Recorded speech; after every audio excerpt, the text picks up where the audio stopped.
We are going to talk today about stopping smoking and my story and how I quit smoking, and hopefully it'll help you quit smoking as well. Now, grew up in a home where both parents were smoking.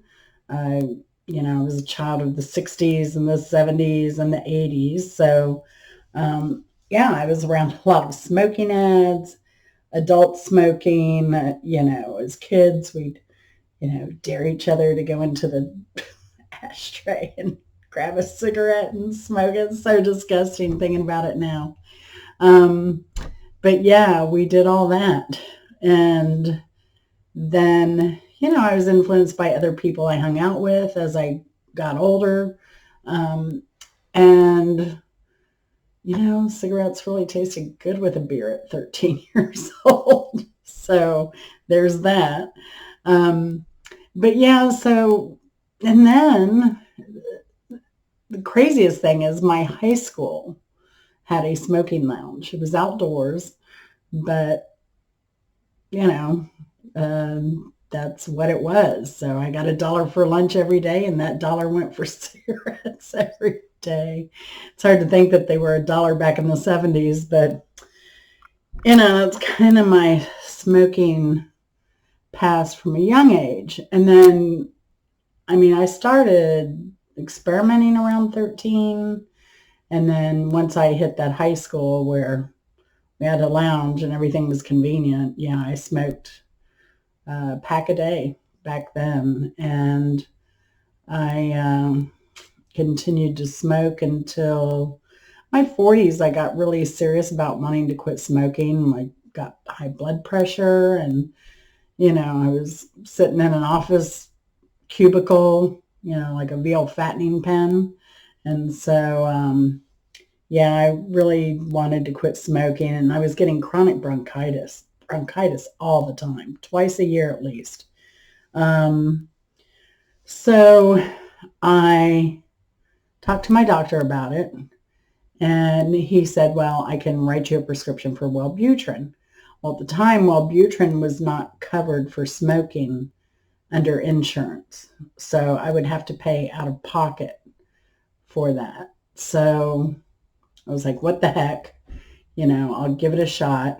And that time I took Wellbutrin, I was pretty much what they tell you to expect. I was kind of hyper. I was busy. I was doing something. And I took it for a while, and then I quit smoking. And I thought I was going to really struggle because I was kind of hyper busy. But I quit smoking for 4 months. My downfall was going to a bar and there was smoking, and I asked someone for a cigarette. And I thought, oh yeah, I'll just have this one cigarette and I'll go home and I'll be fine. No, I stopped by the convenience store on the way home and picked it all back up. So a few years went by. I tried again. Again, I went on Wellbutrin. Insurance didn't cover it at the time. It does now.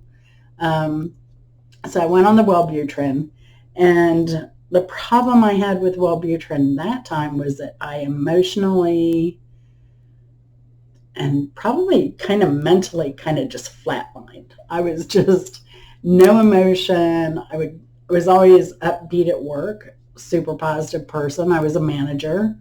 So I liked having that kind of energy to bring to my employees and stuff. And everybody would come up to me every day and say, hey, Jennifer, are you okay? Is something wrong? Are you depressed?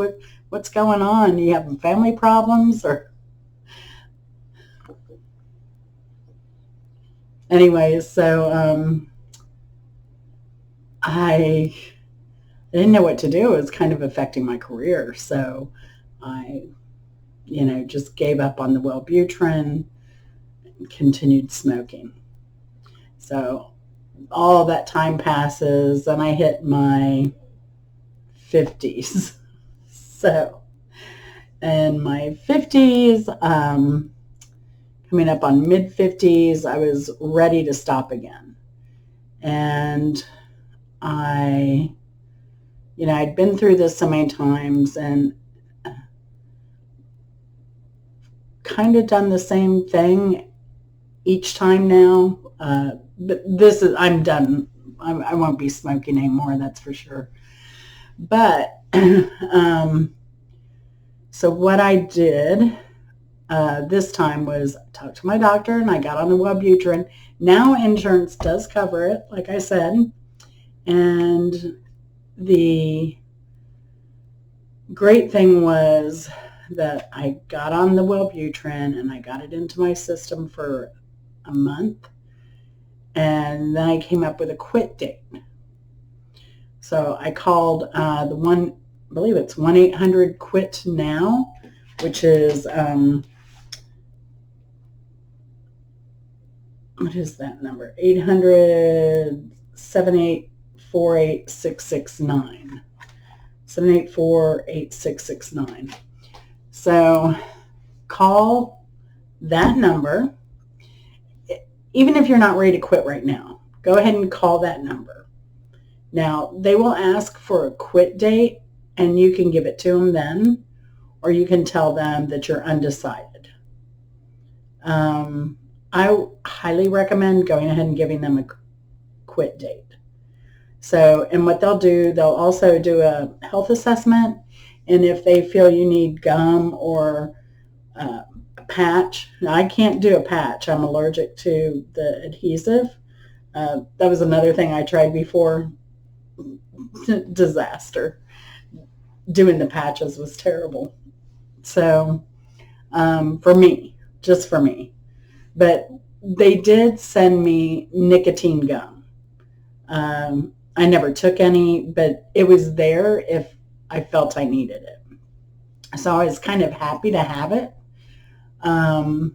So I do recommend getting some kind of backup. So you have your quit date and you call the 800-QUIT-NOW. They'll do the assessment. They'll send you not only patches or gum, they will send you a workbook. Kind of like, where's your mind at? What makes you want to quit smoking? What are your motivators?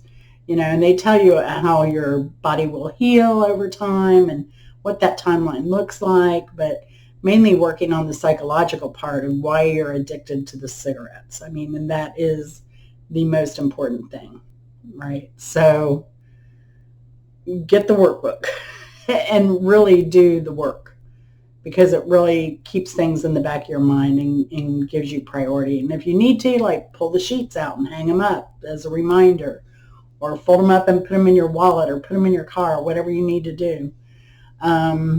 The other thing I did was I had a bunch of healthy treats ready. Treats for me, like celery sticks, carrots, anything you can hold with your hand, kind of chew on your mouth, to kind of give you that feel without that, without smoking. That's a great thing to have. And always have those on you. Always be prepared for your triggers. So always carry around a bag of celery or some popcorn, or Twizzlers are good. They're not terribly high in sugar and they're zero fat. So, and you can kind of chew on those for a while. I don't recommend candy cigarettes. I don't even know if they sell those anymore. That's another thing we had, candy cigarettes. Crazy. But yeah, do the worksheet. Get activities together. So I did paint by numbers. I did adult coloring books. I just had a lot of options available to me. And so when I would, when I would finish eating dinner, I would get my coloring book out and color some, just something to take my mind off it. Because once you quit, you're only nagged about it for 5 minutes at the max. And then it goes away. Just projects or things to occupy your time. Call a loved one. Another thing, speaking of loved ones, let your family know. Let your family know that right now you need their support, and that means not bringing any stressing things to you, obviously, unless it's critical. But things that are happening in other people's lives and drama and stuff, you want to try and shield yourself from that if you can. Perfect example is when I'd set my date, my quit date before. I'd called the quit now number. I gave him my quit date, and I got a call from a friend. And she said, "Oh, Jennifer, I'm just so stressed out. I just want to leave." So she has 4 kids and her husband. She's just like, "I just want to leave them for the weekend. I don't want to tell them all the kids are older teens and college." So she's like, "I just want to get away from everything. Can I come over and stay with you?" And so she came over, and we drank and we smoked all weekend. I missed my quit date. So I called Monday, and I got right back on track. And I made my quit date the next weekend to psych myself up again for this. So they were very nice about it, very understanding. So quit now people are your advocates, and they're amazing what they do. So get rid of those stressors. Let your employers know. Let your coworkers know. Unless you have one of those coworkers that will sabotage anything you do, don't tell them. But yeah, tell everybody so that they're on board and they can kind of understand if you get a little grumpy, like just walk it off. Or maybe you can even tell someone, "Hey, if I get a little grumpy, hey, can you go for a walk on break with me or something?" Again, come up with a plan on what you're going to do when you're having a craving or when you're stressed and you are likely to backslide, shall I say, on wanting to smoke again. It's crazy that, my husband's been my biggest cheerleader when I've gone to quit smoking because he's never smoked in his life. How he dealt with me smoking all of these years. We've been married 24 years, and I smoked 21 of those years. That's says a lot for him, but I just really feel bad because, how did he even love me? Like, I must have really stunk really badly. I mean, my car, everything. That's another thing. Plan on getting your car detailed. That might help you. So we've talked about triggers. I'm sorry, I'm going to have to put my glasses on for a minute so I can read my own notes here. And besides walking, there's also meditation. The meditation is something I did recently, and what was great was that they tell you if you're distracted, it's okay. Like, embrace that. Don't think that meditation's not working if, your nostrils squeaking as you're breathing, or somebody's mowing the lawn outside and you're thinking about it. It's still working. You just need to just go with the time, go with the meditation. It gets easier. It does. But at first, and it may not be forever, that you'll be distracted by things. That's human nature, and that's the way things are. But it's taking the time to be quiet and be meditative, as opposed to just blanking out and not, hearing, feeling, being aware of anything around you. No, it's good to be aware of things around you. So, consider meditation. Like I said, come up with new habits. If you used to smoke after a meal or after sex or, In the car, like always have something ready. Like take some celery sticks or carrot sticks in the car with you in case you get the urge. You know, somebody pulls out in front of you and you're shaking. You've got your carrot sticks there. You got your celery sticks there. You're good to go. Um, yeah, and always have something you can take up walking instead of coloring after dinner or something, just or painting by numbers, taking up a craft, just go for a walk instead. And yeah, now that the days are getting cooler, that's doable. So now, in all of this too, don't forget to reward yourself. Your savings minimal will be $200 a month if you quit smoking. So that gives you a lot of mad money. Now, I think I gave myself a couple of rewards, and then after that, I was just like, you know, I'm good. I don't need anything. But then I think, my 3-year anniversary is coming up September 15th. Maybe I'll do something really nice for myself for my year anniversary. You know, go out for a nice dinner or something like that. We'll see. We shall see. So, and so if you quit smoking for a month, you save $200. A year is 12, or 6 months is 1,200, and about 2,400 if you quit the whole year. Heck, that's almost a trip to Puerto Rico, or I don't know, pick an island in the Caribbean and go there. Just quit smoking, save that money, or it's a great Christmas fund for the kids, or back to school fund if you have kids or grandkids. Perfect. So at least you have something to spend it on, and I'm sure they want you around for a while. So they'll be happy that you quit smoking and you buy them cool stuff. So now there are other resources besides the Quit Now. Now I will say about Quit Now, the way it worked for me is I had unlimited texting and everything. I think most people do now.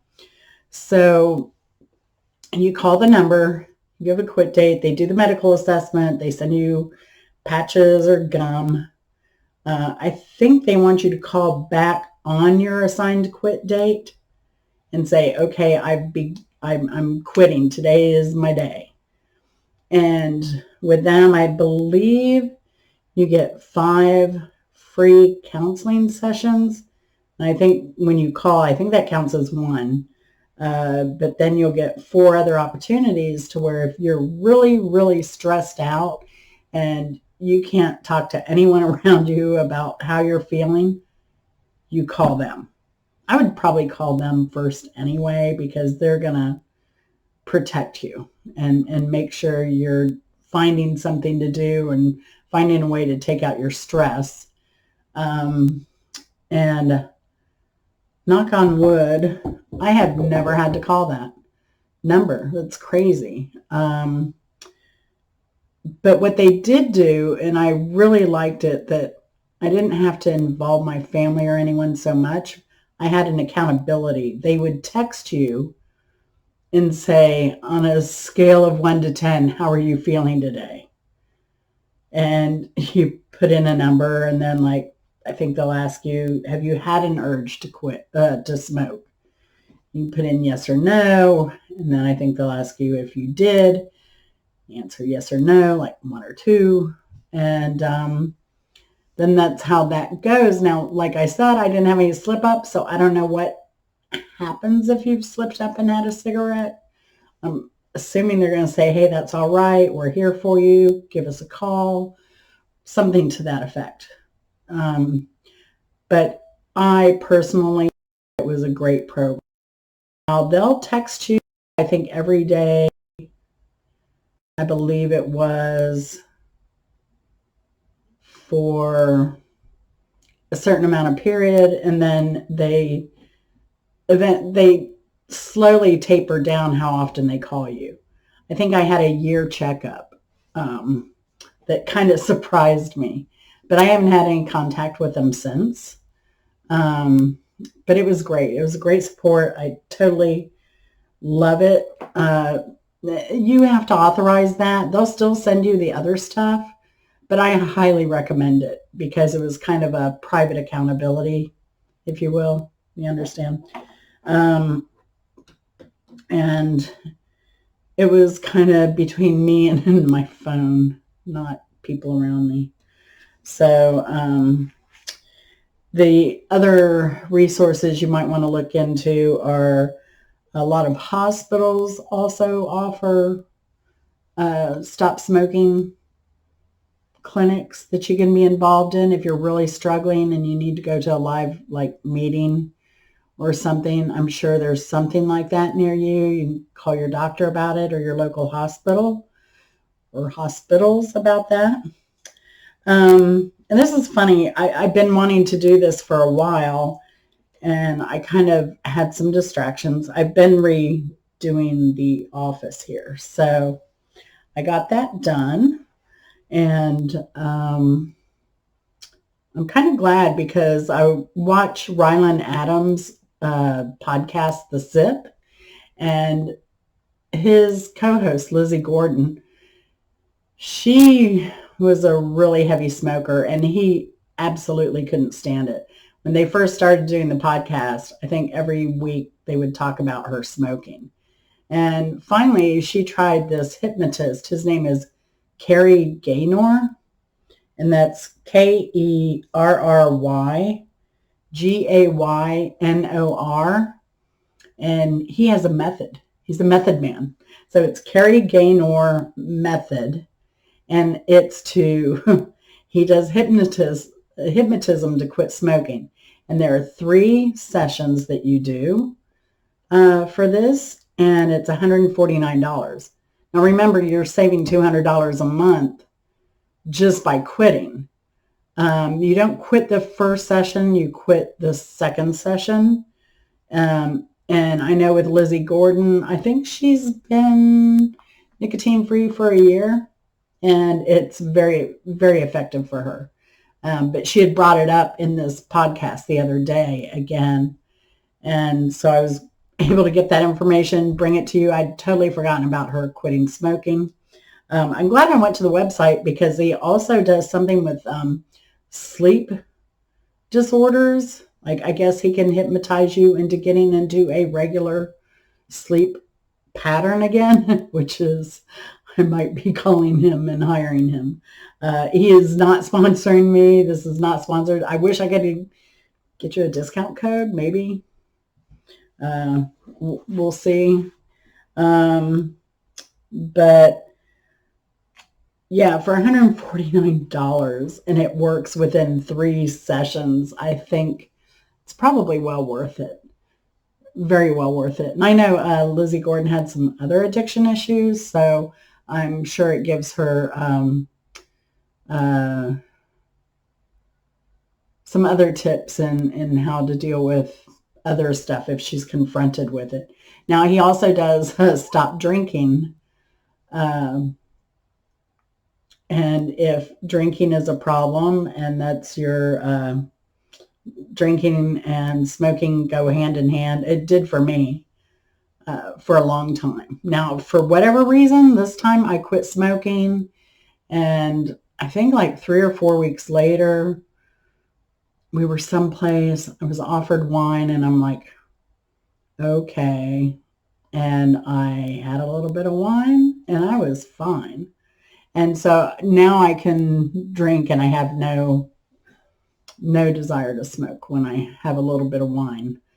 So anyway, so for resources, again, you have the Quit Now, you have hospitals, you have your hypnotherapy, and there are a lot of YouTube videos and podcasts on YouTube that I have not looked at, but I know there is a specific quit smoking podcast. I don't know if it's still running. You might find things there that will help you. But anyway, I'm here to help you.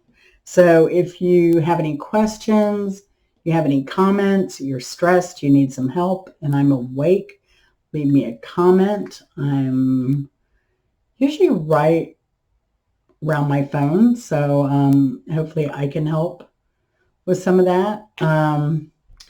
But yeah, just I believe in you. If I could quit smoking, anyone could quit smoking.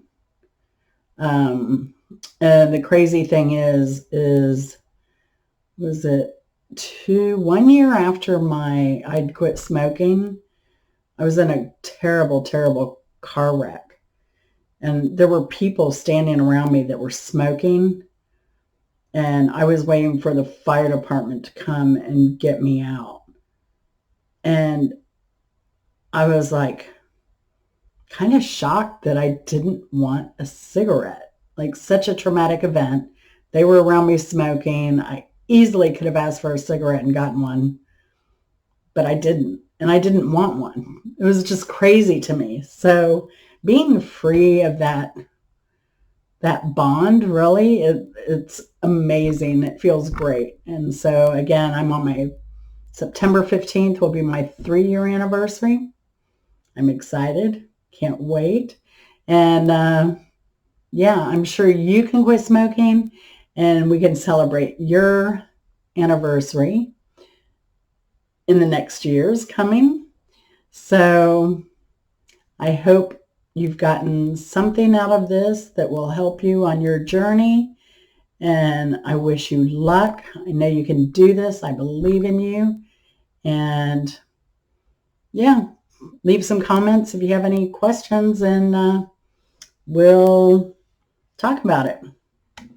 And I appreciate you watching. Again, if you like what you've heard, please like and subscribe. Subscriptions are free.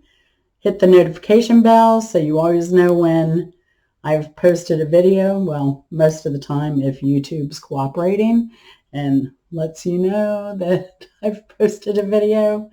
I know it doesn't always work, but what can you do? So y'all take care. Happy Sunday. Have a great week ahead of you, and I'll talk to you later.